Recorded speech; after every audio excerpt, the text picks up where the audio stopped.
The music swelled through the crowded ballroom, but Emma couldn't hear it over the pounding of her heart. Her ex-boyfriend stood 20 feet away, his arm draped possessively around his new girlfriend, the woman he'd left, Emma, for just 3 months ago, the same woman he'd sworn was just a friend. Emma's hands trembled as she clutched her champagne glass, fighting the urge to flee from this corporate charity gala she'd been required to attend. "Could you dance with me? My ex is watching," she whispered desperately to the tall figure beside her, not even looking up to see who she was asking. At this point, anyone would do. She just needed to salvage whatever dignity she had left. "Of course," came the warm reply, and a steady hand extended toward her. Emma finally glanced up and her breath caught. Standing before her was Alexander Hunt, her boss. Not just any boss, but the CEO of Hunt Technologies, the enigmatic billionaire whose face graced Forbes covers and whose rare appearances at company events sent the entire office into a frenzy. She'd seen him exactly twice in the 3 years she'd worked there. Always from a distance, always surrounded by an entourage of executives. "Mr. Hunt, I'm so sorry. I didn't realize," she stammered, heat flooding her cheeks. "Alexander," he corrected gently, his gray eyes kind. "And you needed a dance partner. Shall we?"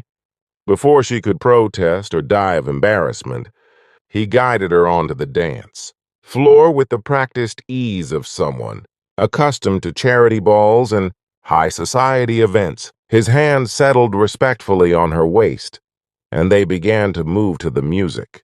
"I work in your marketing department," Emma managed, her voice barely audible. "Emma Chen, 4th floor. I'm mortifying myself, aren't I?" A smile tugged at Alexander's lips. "On the contrary, I admire anyone brave enough to ask for help when they need it. That takes more courage than most people possess." As they swayed to the music, Emma felt her panic slowly ebb. Alexander danced with surprising grace, never making her feel foolish for her impulsive request. Instead, he engaged her in conversation, asking about her work, her ideas for the company's new campaign, actually listening to her responses as if they mattered. "Your ex is watching," Alexander murmured after a few moments. "Would you like me to make this more convincing?" Emma's eyes widened, but she nodded. Alexander pulled her slightly closer, still respectful, still appropriate, but intimate enough that anyone watching would believe they were together. Over his shoulder, Emma caught sight of Marcus, her ex, staring with his mouth slightly open. "Why are you being so kind to me?" Emma asked quietly. "You don't even know me." Alexander's expression grew thoughtful. 3 years ago, I was having the worst day of my life. My mother had just been diagnosed with cancer, and I'd received the news right before a mandatory board meeting. I was sitting in my car in the parking garage, trying to compose myself, when a young woman knocked on my window. Emma's breath hitched as memory flooded back. She remembered that day. She'd been heading to her car when she'd noticed someone sitting alone in a luxury vehicle, head in his hands. Something about the posture, the raw vulnerability, had moved her to check if he was okay. She handed me a tissue and a cup of coffee from the cafe across the street. Alexander continued, his voice soft with the memory. "She didn't ask questions or try to fix anything. She just said, 'Whatever you're facing, you don't have to face it alone right now.' Then she left before I could even thank her properly." Tears pricked Emma's eyes. "That was you?" I kept the coffee cup. "It's on my desk in my private office.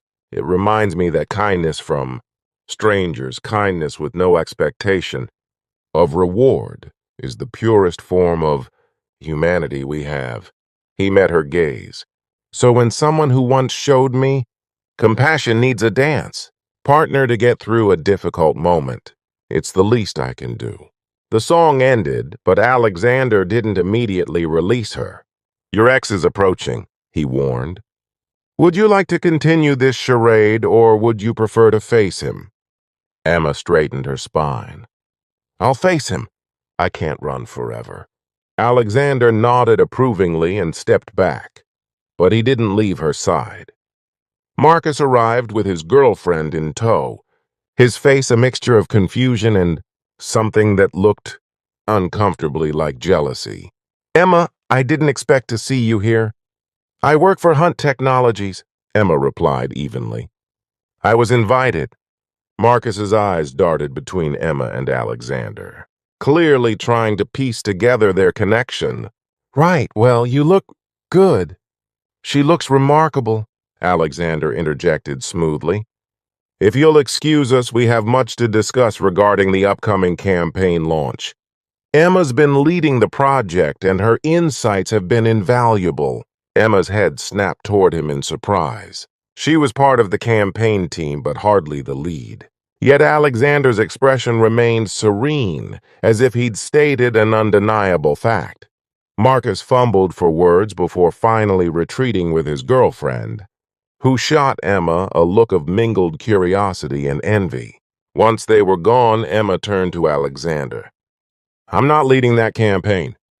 You are now, he said simply. I've actually been reviewing the team's work. Your proposals have been consistently innovative, but they've been credited to your supervisor in every presentation to upper management. I suspect you didn't know that. Emma's stomach dropped. She hadn't known. She'd wondered why her ideas never seemed to gain traction, why her supervisor always took the meetings without her, but she'd assumed it was normal corporate hierarchy. That's wage theft, intellectually speaking, Alexander continued, his expression hardening.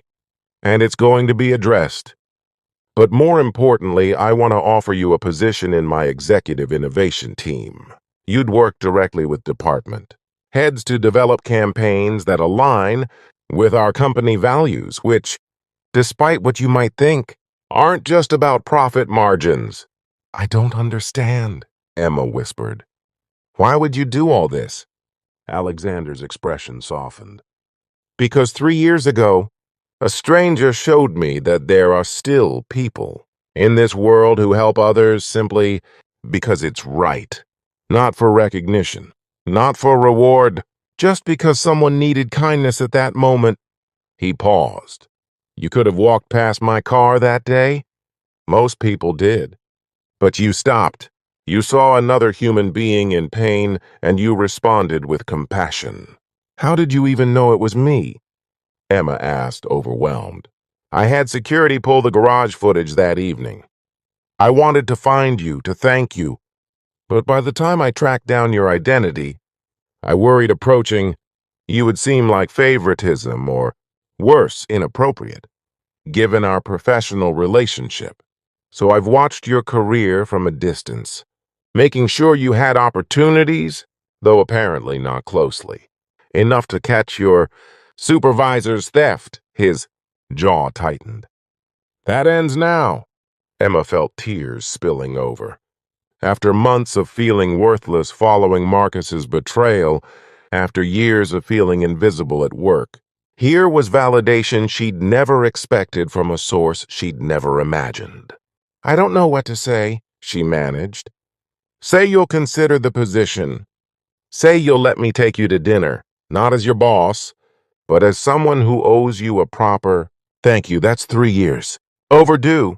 Alexander's voice held a hopeful note that made him seem less like an untouchable billionaire and more like a man who'd been profoundly affected by a simple act of kindness. Emma glanced across the ballroom, where Marcus stood watching them with poorly concealed frustration. A few months ago, his opinion had mattered so much. His rejection had shattered her self-worth. But now, looking at Alexander, who valued her ideas, who remembered her compassion, who saw her as more than just a convenient girlfriend, Marcus's judgment felt meaningless. Yes, Emma said firmly. Yes to the position.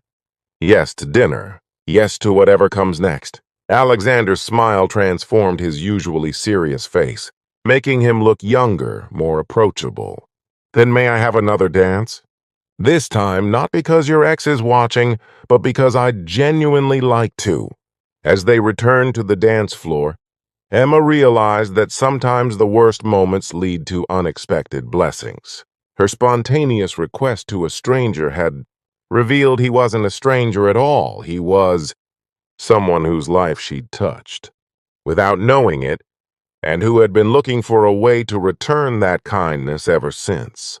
The music swelled around them, and Emma finally allowed herself to relax into the moment, into the possibility that maybe, just maybe, some people did remember acts of kindness. Some people did believe in returning compassion with opportunity. And sometimes the person you help in a parking garage becomes the person who helps you remember your own worth when you need it most.